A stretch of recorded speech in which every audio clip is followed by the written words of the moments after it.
Hi everyone, welcome to my channel. ತಮ್ಮೆಲ್ಲರಿಗೂ ನಮ್ಮ ಚಾನಲ್ಗೆ ಸ್ವಾಗತವನ್ನು ಕೋರುತ್ತಾ ಇವತ್ತಿನ ವಿಡಿಯೋದಲ್ಲಿ ವಿವಿಧ ಮೊರಾರ್ಜಿ ವಸತಿ ಶಾಲೆಗಳ ಪ್ರವೇಶ ಪರೀಕ್ಷೆ, ಆದರ್ಶ ವಿದ್ಯಾಲಯ ಹಾಗೂ ಇನ್ನಿತರ ಸ್ಪರ್ಧಾತ್ಮಕ ಪರೀಕ್ಷೆಗಳಲ್ಲಿ ಕೇಳಬಹುದಾದ ಪರಿಸರ ಅಧ್ಯಯನದ ಬಾಣಂಗಳ ಎಂಬ ಪಾಠದ ಮೇಲಿನ ಪ್ರಶ್ನೆಗಳನ್ನು ತಮಗೆ ತಿಳಿಸ್ಕೊಡ್ತಾ ಇದ್ದೀನಿ.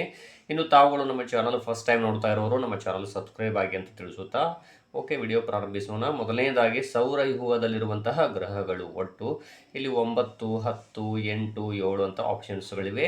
ಇಲ್ಲಿ ಸೌರವ್ಯೂಹದಲ್ಲಿ ಈಗ 8 ಗ್ರಹಗಳಿವೆ. ಸೊ ಇಲ್ಲಿ ಮೂರನೇ ಆಪ್ಷನ್ ಆಗುತ್ತೆ. ಮೊದಲು 9 ಗ್ರಹಗಳಿದ್ದವು. ಇದೀಗ ಈ 9 ಗ್ರಹಗಳಲ್ಲಿ ಪ್ಲೂಟೋ ಎಂಬಂತಹ ಒಂದು ಗ್ರಹವನ್ನು ಆ ಲಿಸ್ಟ್ನಿಂದ ತೆಗೆಯಲಾಗಿದೆ. ಏಕೆಂದರೆ ಅದೊಂದು ಕ್ಷುದ್ರ ಗ್ರಹ ಎನ್ನುವಂತಹ ಒಂದು ತೀರ್ಮಾನಕ್ಕೆ ವಿಜ್ಞಾನಿಗಳು ಬಂದಿರುತ್ತಾರೆ. ಇನ್ನು ಎರಡನೇ ಪ್ರಶ್ನೆ, ಸೌರವ್ಯೂಹ ಈ ಗ್ಯಾಲಕ್ಸಿಯ ಒಂದು ಭಾಗದಲ್ಲಿದೆ. ಇಲ್ಲಿ ಆಪ್ಷನ್ಸ್ಗಳು ಇಲ್ಲಿ ಆಕಾಶಗಂಗೆ, ಗ್ಯಾನಿಮೇಡ್, ಫೋಬೋಸ್ ಮತ್ತು ಚಂದ್ರ ಅಂತಿದೆ. ಇಲ್ಲಿ ಸೌರವ್ಯೂಹ ಇರುವುದು ಆಕಾಶಗಂಗೆ ಎನ್ನುವಂತಹ ಒಂದು ಗ್ಯಾಲಕ್ಸಿಯ ಒಂದು ಭಾಗದಲ್ಲಿ ಇದೆ. ಸೌರವ್ಯೂಹದಲ್ಲಿ ಎಲ್ಲ ಗ್ರಹಗಳು, ಕ್ಷುದ್ರ ಗ್ರಹಗಳು ಹಾಗೂ ಉಪಗ್ರಹಗಳು ಕೂಡ ಇವೆ. ಇನ್ನು ಸೂರ್ಯ ಒಂದು ಗ್ರಹ, ಉಪಗ್ರಹ, ನಕ್ಷತ್ರ ಹಾಗೂ ಕ್ಷುದ್ರ ಗ್ರಹ.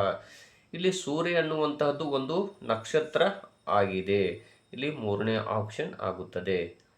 ಇನ್ನು ಭೂಮಿ ಸೂರ್ಯನ ಸುತ್ತ ಸುತ್ತುತ್ತದೆ ಎಂದು ಪ್ರತಿಪಾದಿಸಿದವರು, ಅಂದರೆ ಇಲ್ಲಿ ಮೊದಲನೇದಾಗಿ ಭೂಮಿ ಸೂರ್ಯನ ಸುತ್ತ ಸುತ್ತುತ್ತೆ ಅಂತ ಹೇಳಿದವರು ಇಲ್ಲಿ ಆಪ್ಷನ್ಸ್ಗಳು ಟಾಲೆಮಿ, ಕೊಪರ್ನಿಕಸ್, ನ್ಯೂಟನ್ ಹಾಗೂ ಡಾರ್ವಿನ್ ಅಂತಿದೆ. ಇಲ್ಲಿ ಭೂಮಿ ಸೂರ್ಯನ ಸುತ್ತ ಸುತ್ತುತ್ತೆ ಅಂತ ಫಸ್ಟ್ ಹೇಳಿದವರು ಯಾರು ಅಂದರೆ ಕೊಪರ್ನಿಕಸ್ ಅವರು ಹೇಳಿದರು. ಅದು ಕನ್ಫರ್ಮ್ ಕೂಡ ಆಗಿದೆ.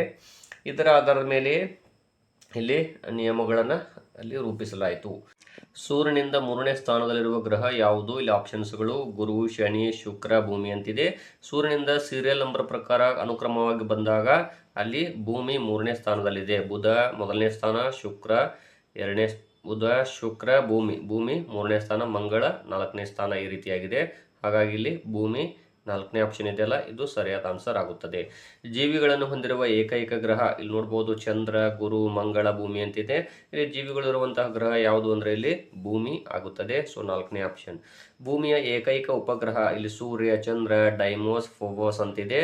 ಇಲ್ಲಿ ನೋಡ್ಬೋದು ಸೂರ್ಯ ಅನ್ನುವಂಥದ್ದು ಒಂದು ನಕ್ಷತ್ರ, ಚಂದ್ರ ಒಂದು ಉಪಗ್ರಹ, ಈ ಡೈಮೋಸ್ ಮತ್ತು ಫೋಬೋಸ್ ಅನ್ನುವಂಥದ್ದು ಕೂಡ ಉಪಗ್ರಹಗಳು. ಆದರೆ ಇಲ್ಲಿ ಭೂಮಿಯ ಏಕೈಕ ಉಪಗ್ರಹ ಯಾವುದು? ಚಂದ್ರ ಆಗುತ್ತದೆ.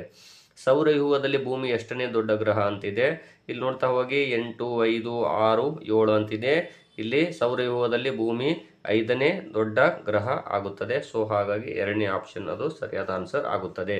ಈ ರೀತಿಯಾಗಿ ತಾವು ಇಲ್ಲಿ ಆನ್ಸರ್ಗಳನ್ನು ಪ್ರಯತ್ನ ಮಾಡಿ ಪ್ರಾಕ್ಟೀಸ್ ಮಾಡಬೇಕು ಅಂತ ಈ ಮೂಲಕ ತಿಳಿಸ್ತಾ ಇದ್ದೀನಿ.